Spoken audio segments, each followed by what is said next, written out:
Good afternoon, everybody. This is Neerja Singh. I lead the transport and urban infrastructure vertical with FICCI. A very warm welcome to the e-masterclass and construction industry. Are we crisis ready? Now, crisis ready essentially is not about crisis management. Management is what happens after a negative event has occurred. Your preparedness to mitigate the risk of unforeseen emergency is what makes you crisis ready. Now, today's masterclass is to understand the challenges faced by construction projects in the current times and adopt the best practices in enterprising solutions to minimize the impact of such uncertainties on the business and be future ready. Is your volume नहीं आ रहा Dilip? Can you hear me? Dilip, volume. I'm delighted that FICCI is organizing this masterclass in partnership with Colliers International India. Colliers, as you're aware, is a leading real estate professional services and investment management company. To conduct the masterclass today, our faculty for today's session is Mr. Argenio Antao, who is the Chief Operating Officer of Colliers International India. He is an accomplished professional with 30 plus years of experience both in India as well as overseas. As the Chief Operating Officer of the Project Management Services in India, he has the overall responsibility of technology, policies, and system procedures in India. I'm sure we are going to be picking up a lot from his understanding and his experience today. So welcome all of you once again, and over to you, Mr. Antao. Thanks, Nirja. So, yep, I hope everyone can see my screen. Yes, we can. So, good afternoon, everyone. First of all, I would like to thank FICCI for convening this session. And thank you all for participating and attending here today. We will be covering the topic of whether we in the construction industry are we crisis ready.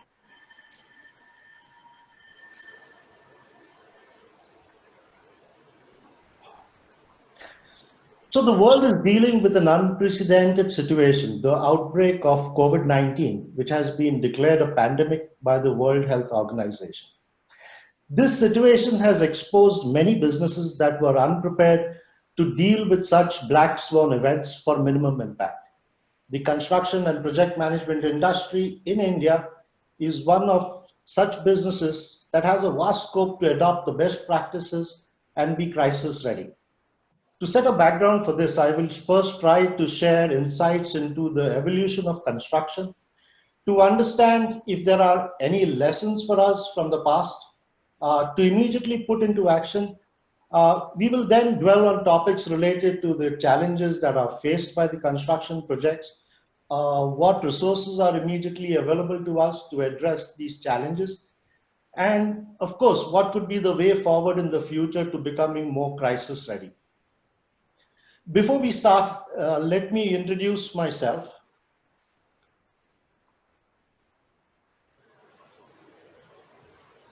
So, as you know, I am Argenio Antao, working as the Chief Operating Officer for Colliers International, which Nirja rightly said, we are a real estate services with operating in 68 countries with a global workforce of over 17,000 real estate professionals across a spectrum of services offered to developers, occupiers, and investors.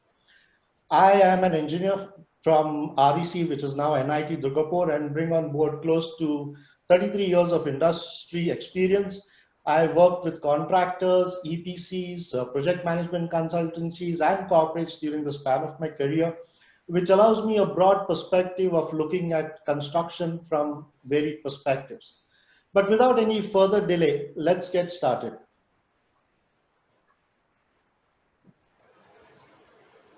So as I said, we will start with the history and evolution of construction. The history of construction consists of one adaptation after another, and with many baby steps and slow evolution, we have arrived at the industry we know today.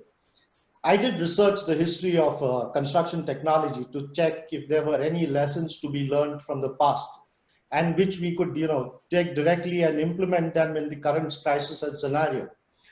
And the answer to this question is unfortunately no. The evolution of construction began when humans became settlers, living their nomadic life, and they needed and therefore they started building permanent structures. This grew with population and urbanization of the colonies. The next big jump actually came very many thousands of years later as we went through the Industrial Revolution, when cement was invented, and finally when we were introduced to steel. The construction industry was introduced to a whole new level of productivity, that too in the 20th century. From the history of construction and the evolution of construction methodologies, the only thing we can pick up, sadly, is that construction technology was molded on the needs of the people, on the needs of the end user. The engineering behind was based on available technology, on available resources. Very little has been done in devising anything from the needs of this industry, or rather the needs of the people who are involved with construction. The driving factors to change in the Indian construction industry was basically just cost, time, and quality, end user and client needs.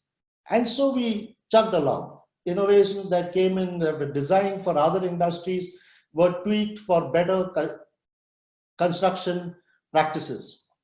The nearest parallel that I could draw from history to the COVID-19 pandemic is the Spanish flu of 1918, where the construction industry was faced with a massive labor shortage, something very similar to what we are facing in this present crisis. Unfortunately, again, there are no specific measures recorded on how the construction industry reacted to it.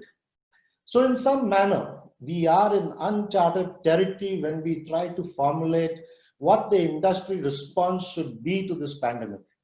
And very similar to how this pandemic is being addressed, we are also going to be addressing first by treating the symptoms, just a symptomatic treatment. And as we do that, we will look for more what could be the more long-term solutions, the vaccine to say, for the crisis, for us to be the crisis ready in the future.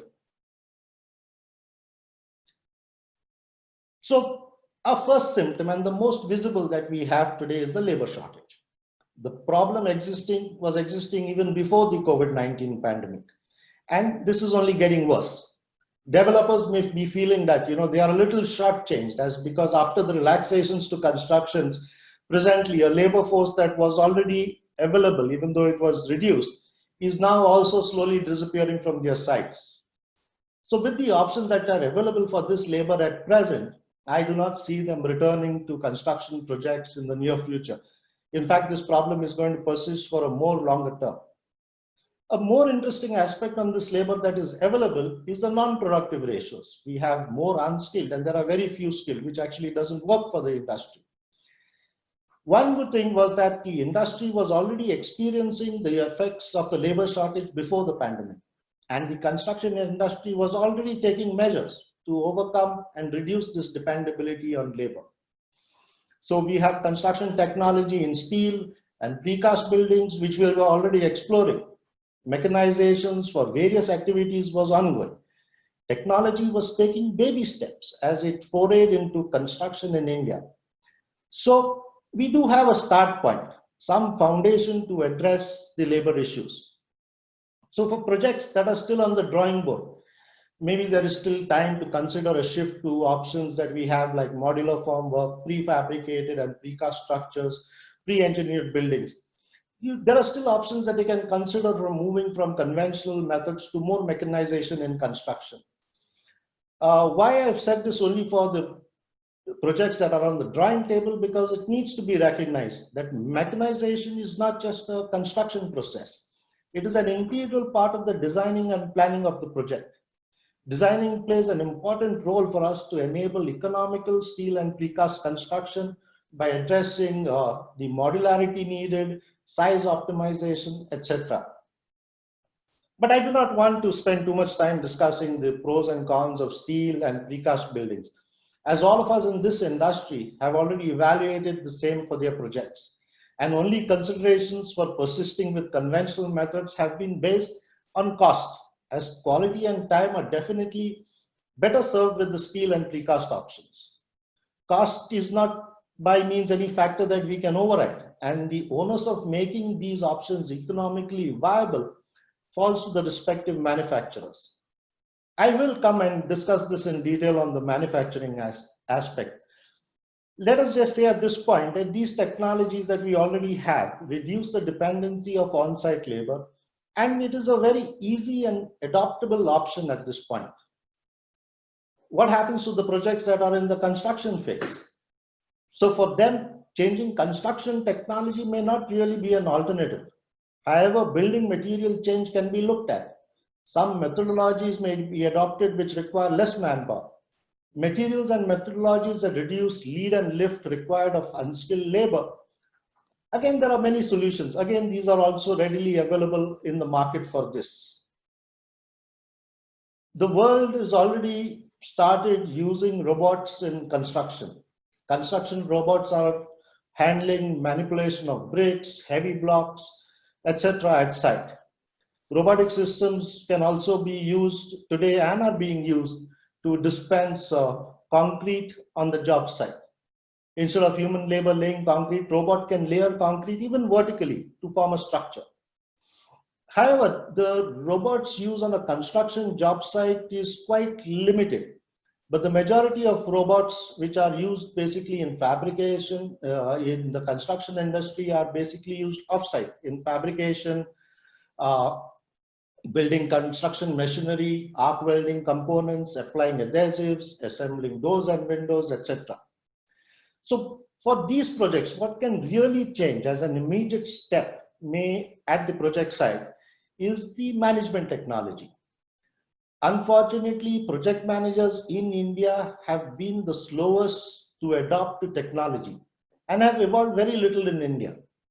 With the advancement in robotics and artificial intelligence, there are several options available to the project manager by which supervision can be done by remote means. All it requires are a few cameras which may be installed in fixed locations, say at the top of a tower crane, and they can also be installed on drones. I've seen some examples where there are sites in China where cameras are focused on work areas and artificial intelligence does the work of identifying what work is being done by the labor engaged, giving us not only a work-wise headcount of site, but can also draw labor productivity charts, etc. Artificial intelligence in the Western world has long been in use for identifying health and safety issues, as also quality defects. We could use wearable tech like Google Glass, cameras installed maybe on the supervisor helmets, and footage that comes from these, can be analyzed by AI, which would give us better results, as many non-conformances which are missed by humans could be recorded and rectified.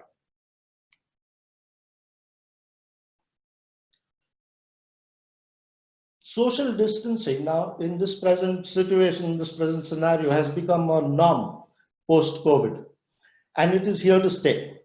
This is more easily addressed maybe at the manager, engineer, supervisor level, but maintaining social distance at maybe the worker level requires much more planning and, more importantly, proper sequencing of works. This pandemic has also forced a greater attention to health and safety and overall wellness of workers at our construction sites.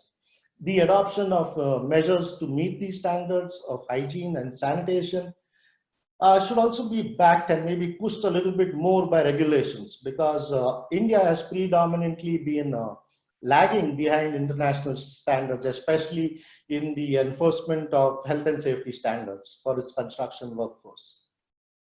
Another major impact that this pandemic has had is on the global supply chain, which will force designers to choose from and change to local materials. On a large scale, this will surely boost the Make in India campaign by the government. The crisis maybe has also exposed some flaws in our construction contracts, especially when we look at the force majeure conditions. While most of us are carefully reading how to interpret these clauses with the current situation, and whereas all parties will be able to defend themselves, I'm sure, from performance under the contract. But looking at what's happening in the industry today, it may be necessary for us to, be very specific, include specific wordings with respect to pandemic and such crisis-like situations in the contract.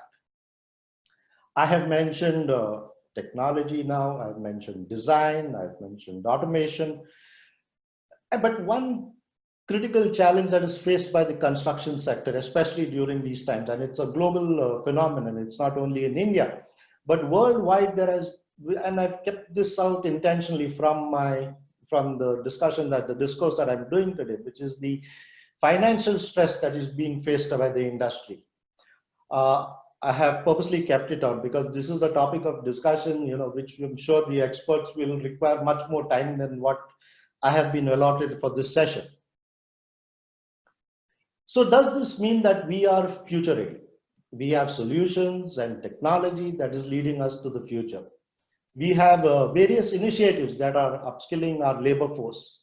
But unless as leaders in this industry, we are willing to change, we are willing to adapt, we are taking giant steps, and I'm not talking about the baby steps of the past, in incorporating the innovations into our industry, we will continue to be reactive to crises such as this pandemic. Companies that are unable to adapt to the new changes are definitely going to be left behind. This is especially so maybe for companies that are operating in volumes, where new technologies can improve our construction efficiency overall. But at this stage, I would like to say this resilience of our industry has been great. And all I can say right now is that the comeback for this industry is going to be much greater than the setback. I know many of you will have questions about these solutions as the lockdown is gradually relaxing. And just to inform you that I will be taking questions at the end of this session. We will also be having a panel discussion next week to explore more thoughts from the industry.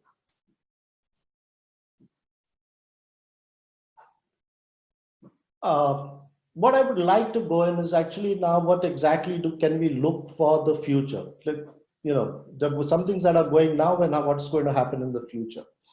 But automation has already taken the world by storm. Many complex procedures today, surgeries, accounting, driving, and now construction is being automated. What used to take months or years to be completed can now be achieved in just a few days. Previously, surveyors spent hours assessing site specifications such as soil, vegetation, surface space. Amazingly, this today, with the help of drones, they can capture wide areas and then send them straight to a computer. A drone can capture close-up images of the site to reveal important information that investigators would sometimes miss on personal site visits. This transformation to the digital world also has major benefits. Data generated for a project, which earlier usually lost at the project, and the industry was dependent only on a few people to translate the learnings of one project to go to another. But this data can now be harvested for more reliable predictions in the future. All this technology is available, and we only from the industry need to look at it and start adopting it for our industry.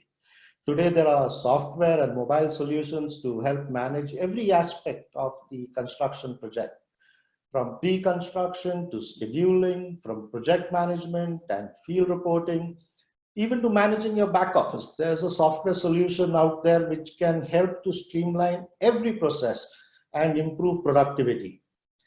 Cloud-based solutions allowing real-time changes, updates to documents, schedules, and other management tools facilitates for better communication and collaboration.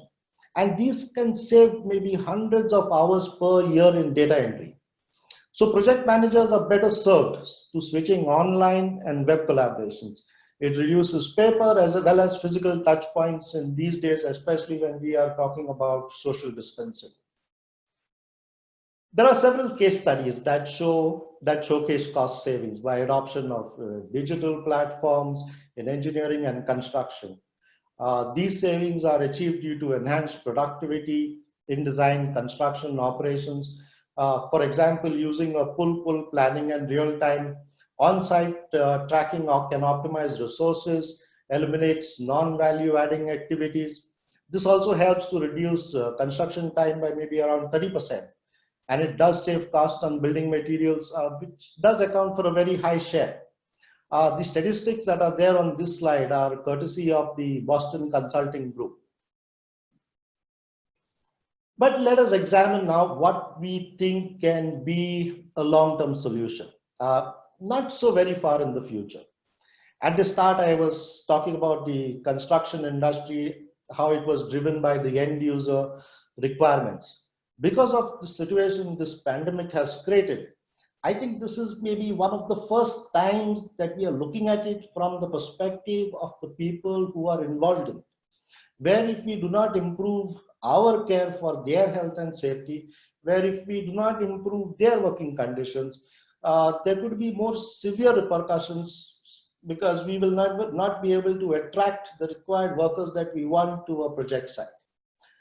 So this actually will require a paradigm shift in the way we approach construction. And the best way I believe is to view and transform this industry is to a manufacturing industry.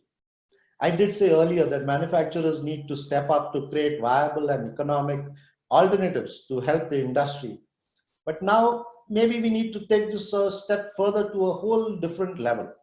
If we start looking at this, which is our construction industry, as a manufacturing industry, we will start treating our workers as how manufacturing industry does. From their induction to their training and upskilling, to their growth, to their welfare. So we also need to look at technology improvement in the way manufacturing sector does. Improvement in technology, which to reduce human dependency and also human error. To view construction as a manufacturing industry is to think of it as an assembly line, where different features and components can be selected, put together as a final product. What can boost this proposal or this theory? If we look at just in the recent past, developer mortality did increase with the increased governance of RERA and other such policies that the government had introduced. And the current pandemic is only going to result in the survival of the very few, the fittest, whoever are the fittest. My view is that these large developers who survive maybe can dictate the way this industry is moving into the future. All will be well served if we can move into providing modules for the end user to choose from and then produce and put together from their assembly line. Modularity is working and becoming more popular in the residential sector.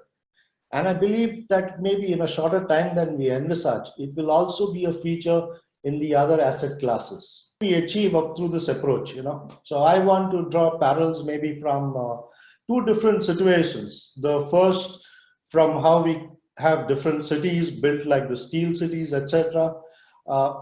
These cities, townships like the one that was set up, in the past by the Indian telephone industries, have a whole ecosystem of their own. Everyone from the industry is housed there, right from the CXOs to the workmen engaged in that industry. The construction assembly line could look something like this. We have precedent in how labor camps are set up, say in the Middle East. A whole community is set up in one location with the right infrastructure. Infrastructure that not only support these large encampments, but also infrastructure that provides connectivity to their place of work. The developers who are going to survive this pandemic will have the capability to establish such construction manufacturing hubs. And the government is already dedicated to providing infrastructure in any case. And this is definitely going to support this cause. The government in any case has been spending on infrastructure to give a boost to the present economy. This can aid to set up satellite towns devoted to the construction industry. Many aspects of construction process is now able to be completed off-site in factories. Today, Industry 4, one of the terms that is becoming more common, is being excessively used in some industries. Utilization of automated machines in the production process is complemented by connection of the machines and plants with each other over the internet. This principle, which is called smart factory, it is also an option that is available for this model of construction that is being proposed. We are already manufacturing to some extent when we talk about precast elements, drainage, trench sections, foundation, even toilet pots. And so it's not too far off when we have more larger sections of buildings that can be produced in this environment and assembled at site. There are some organizations in India who are already providing these ready-made residential houses, some multi-storied also, which are cast in the factory and just installed at site. In Japan, looking at the management practice in product development, design, supply chain coordination, which are very similar, it has been used to provide two different products. One, they are producing automobiles, and the other, they are providing with the same system industrialized housing. Manufacturing principles which are derived from the car industry have been successfully used to produce attractive, customized, affordable homes. There are challenges when we try to manage a wider variety of components for complex products.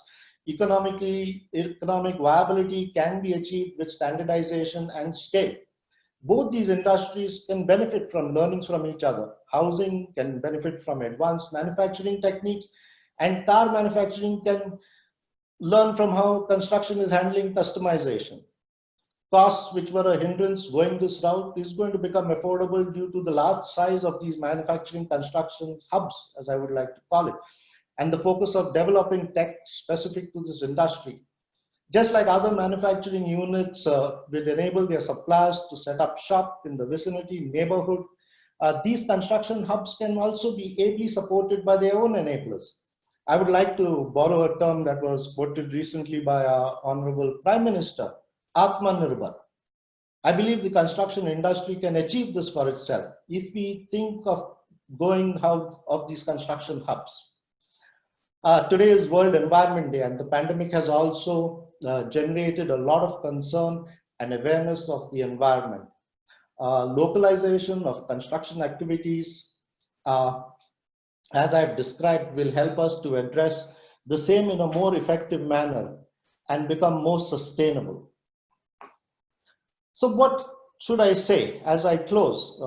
I would like to say that yes, there have been steps taken by the government, industry, the industry bodies, private sector to combat immediate challenges that are presented by COVID-19. Among a number of other initiatives, a new platform developed by the National Skills Development Center to map skilled and certified workers based on industry requirements is underway, and it is expected this month. The skill management information system will also create a local ecosystem in every region to minimize the dependency on migrants. It will also help to provide workers with opportunities which are closer to their homes. Adopting new technology, and I include ideology, it can be challenging and expensive for the construction companies who are used to their own and their certain methods of operation. This inertia is going to be tough to overcome, which is why governments like in Singapore, UAE, etc., have put in place a means to encourage the industry as a whole to improve themselves with the new technologies. It's very, I'm happy to say that we are also taking steps in this direction. It is important that this construction industry future-proofs itself from within and also to the external forces by vertical integration methods and adoption of construction technologies. In closing, I would like to say that, the construction industry, we have adapted for a long time to the changing world. It is now maybe time for the world to adapt to our changing industry. With that, I would like to open this forum for questions.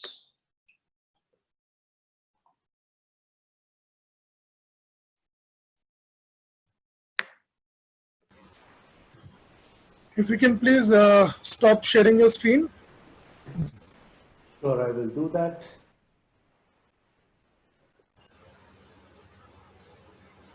Oh.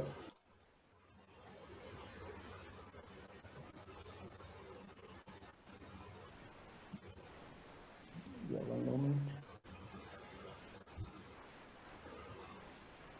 So may I please ask delegates to please ask or to raise hand so that we can take their questions directly.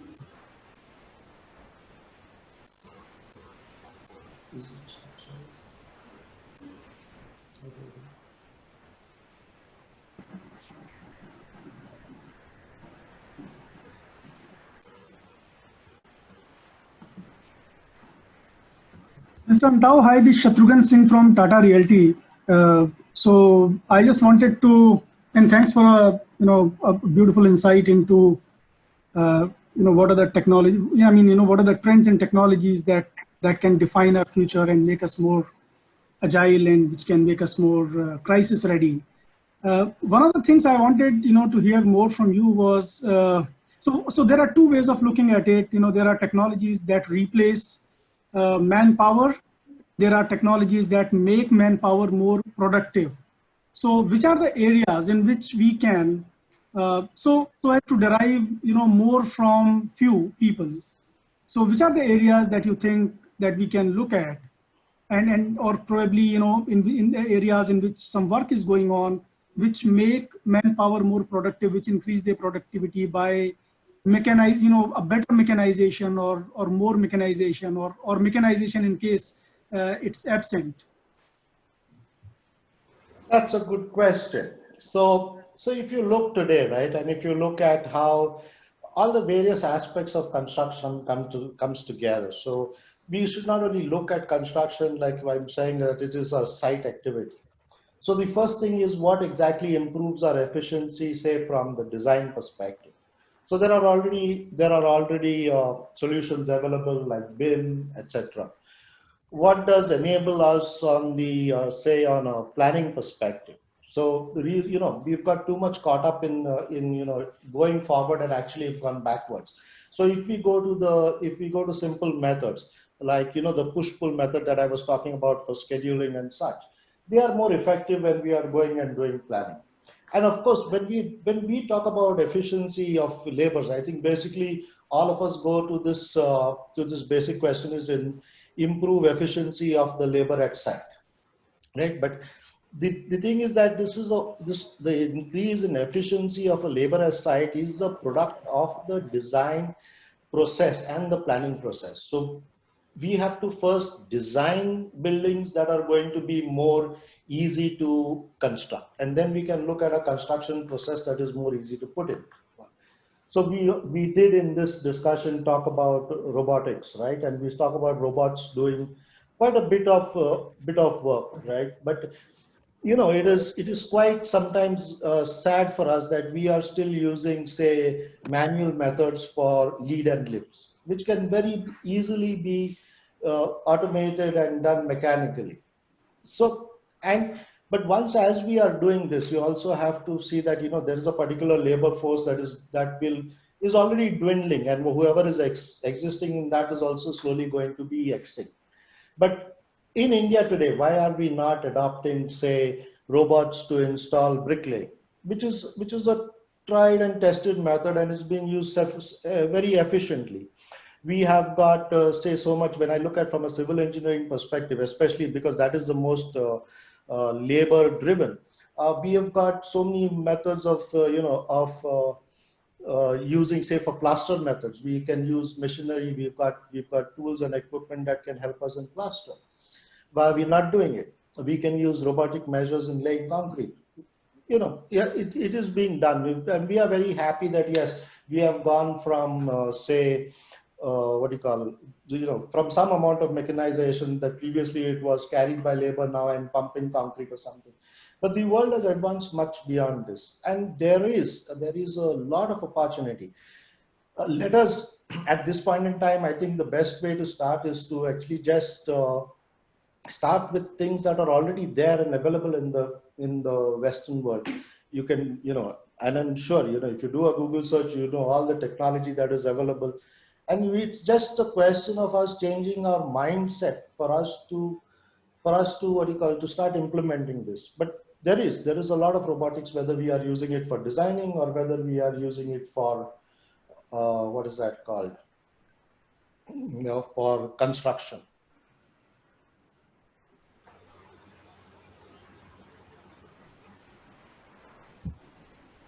Thank you. Yes. Any other question, please?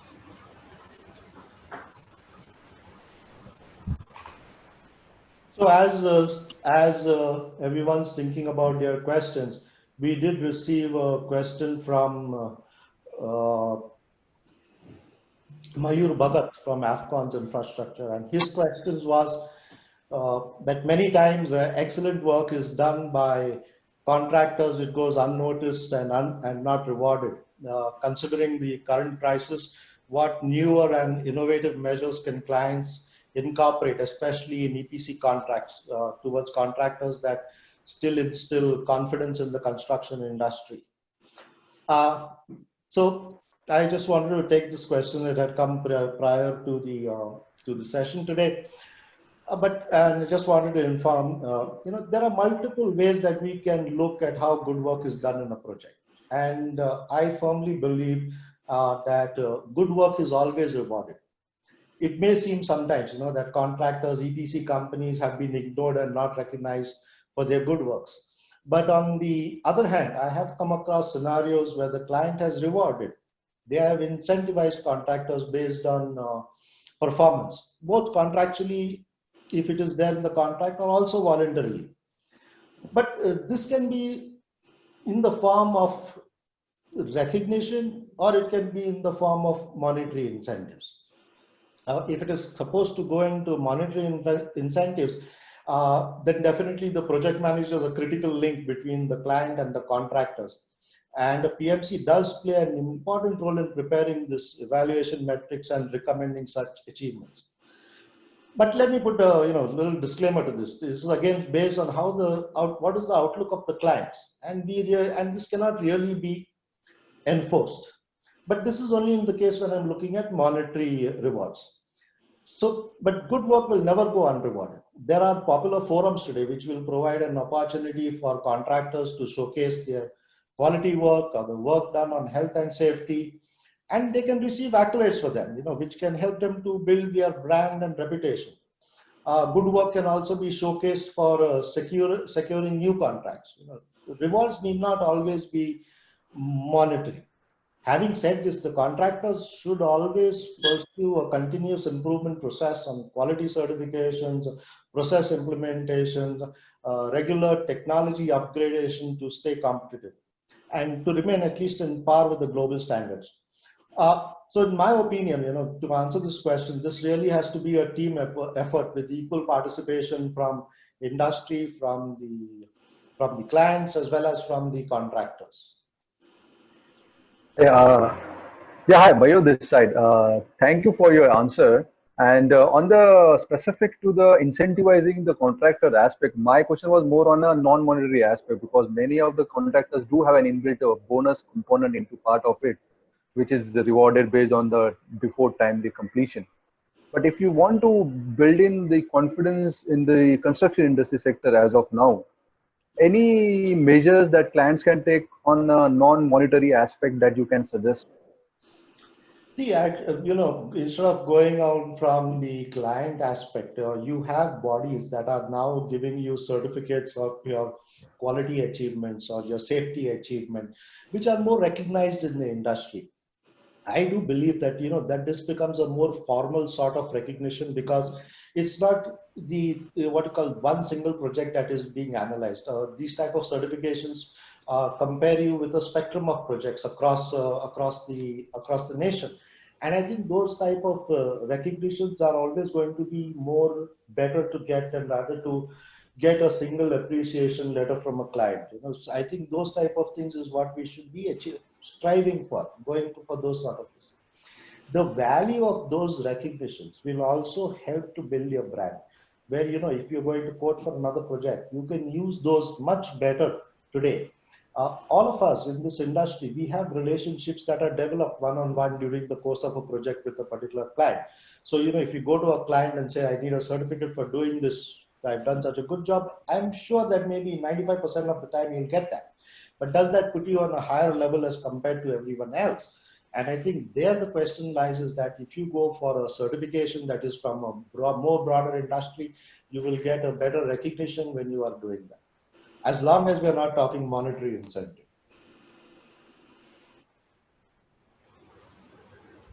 Thank you. Thank you.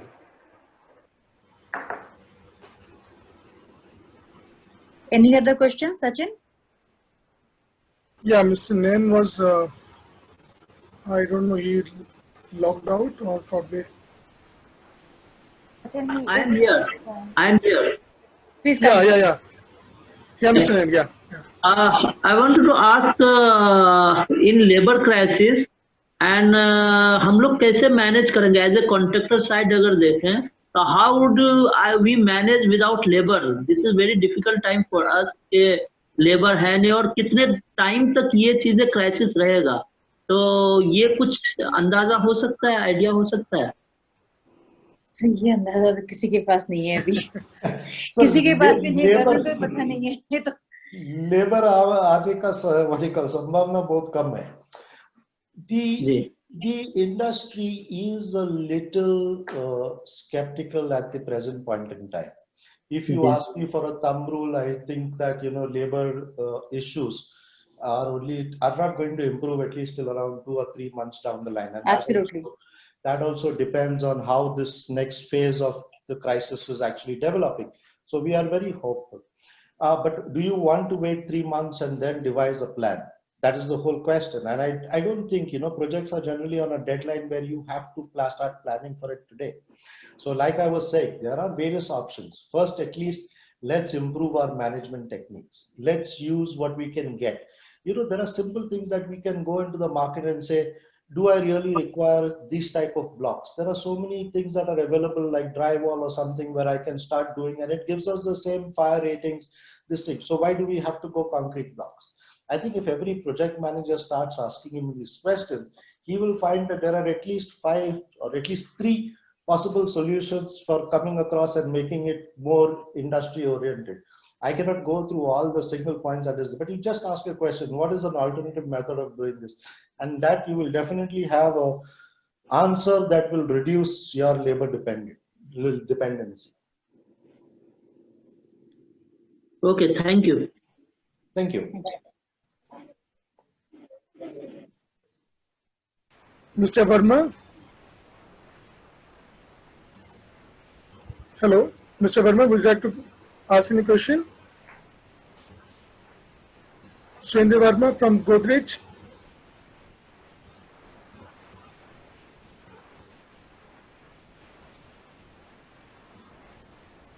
Has he indicated interest to ask? Yes, I'm just checking that. Anyone else, please? Yeah. Can I ask again one question? Yeah, sure. Sir told us we can reduce manpower with good technology. What is the option for that? Other than drywall and other than this, what is the alternative for that to reduce the manpower? Is there any option? We have already optimized our manpower till now. Now further optimization is possible. So I would really need to understand the context of which work you are and which projects. Concreting, AC block, concreting. We are doing the multi-story building, 24-story building, and other than Mavan shutting, we are doing the ply shutting due to the slow project and cost optimization. And AC block we are doing AC block and plaster. For that work, how can we optimize the things? So I was talking about, right? So, and I think in this thing I did convey is that mostly we have gone with certain processes because of the cost, and therefore you are still with the plywood for some aspects, and that is basically a cost consideration. There are so many different lightweight materials that are available for doing formwork, which you can easily change. There's aluminium. There is different.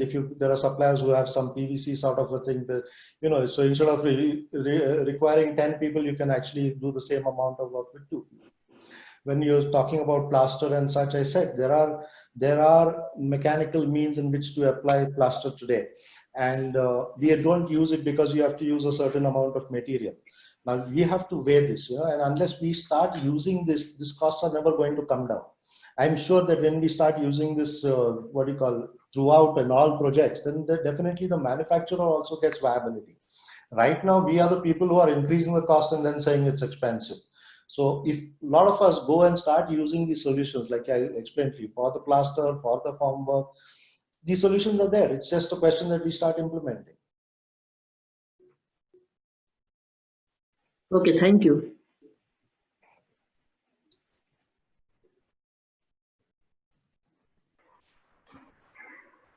So we have two pregnant questions. One from Mr. Raj, and one from Mr. Tushar.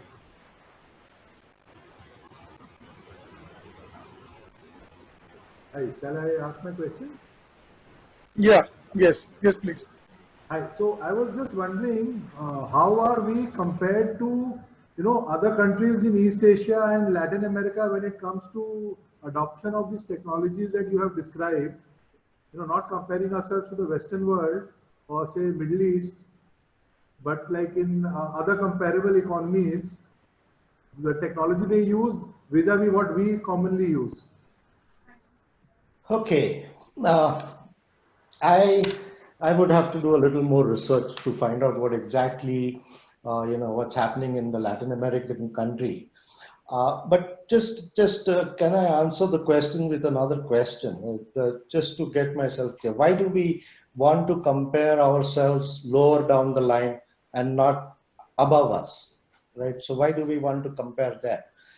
There are opportunities that are available. It is always, and India is projected to be one of the what do you call is the fastest developing, and we've got a great growth potential. So why do we want to compare what's happening with the other countries? When I look into say in Southeast Asia, and there is a lot of immigrant labor that is coming in maybe, and so they are also affected, and they are very much the way construction is done is quite a bit quite similar to what is happening in India, but albeit I would say their mechanization level is a little is much better than what is being done here. So that I have seen firsthand. Their mechanization levels are better, but I would not want still to compare myself with with a country that is just maybe above our level. We have the potential to go. We can reach for the skies if we only put our mind to it. So why don't we go to the more developed nations, compare ourselves to what is being done in Europe? You take China, for example. If you look at the amount of automation that they've done, they've built during this COVID situation. They've built hospitals in days. So, and what they were doing, I think so they've been what you call they've been doing much better than us. And why should we be anywhere behind? Of course, there is going to be a certain amount of training, etc., vocational training that we need to upgrade these skills. But I would still set our sights right to the top rather than to put it to our sights lower and then do a comparison. Fair enough. So there's one more question from Mr. Raj Jain. Yeah. Do we? Yeah. Yeah. Hi, myself Raj Jain. I Yeah, want to Raj. ask, are we moving towards a mechanized way of working rather than be dependent on labor work? Of course, no doubts about it. In fact, what I was trying to explain today, we need to broaden our vision from mechanization, right? We need to broaden our vision and take it to such a level that we can manufacture buildings in a factory and only come down to a site to install them. That is the level that we require mechanization. I'm not talking about mechanization, just by using a few machines at site. We are talking about making this a manufacturing industry, right? We need to look at it on this thing. Of course, there's a lot of change that is required. There's a lot of change management that is required.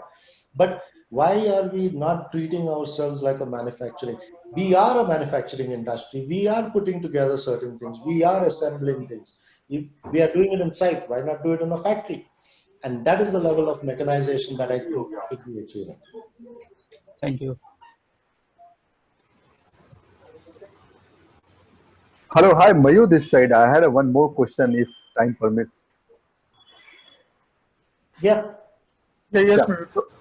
Yeah, so this question is pertaining to the presentation that you just showed to us with regard to how construction industry wants to move towards a manufacturing kind of setup. And there are several steps that you had talked about wherein there should be a separate housing for workers and move towards having more of a precast and other kind of work thing. Now, many of those things are pretty much, we are trying to do that in our kind of infrastructure projects, which are mostly based out of in a very remote locations. So we have a kind of workers housing society or setup and being made there. And on the precast fabrication as well, most of the whichever material permits, we try to do that. Any other measures that you can suggest per se, which can probably move these practices more towards the manufacturing part? And the second question is, can you tell in a bit brief about the NSDC skill development that you talked about, which can help us to reduce our dependency on the migrant work? Okay. So to answer your first question, so there is already a precedent in UAE where labor camps are set up outside the city limits, and they are being ferried in.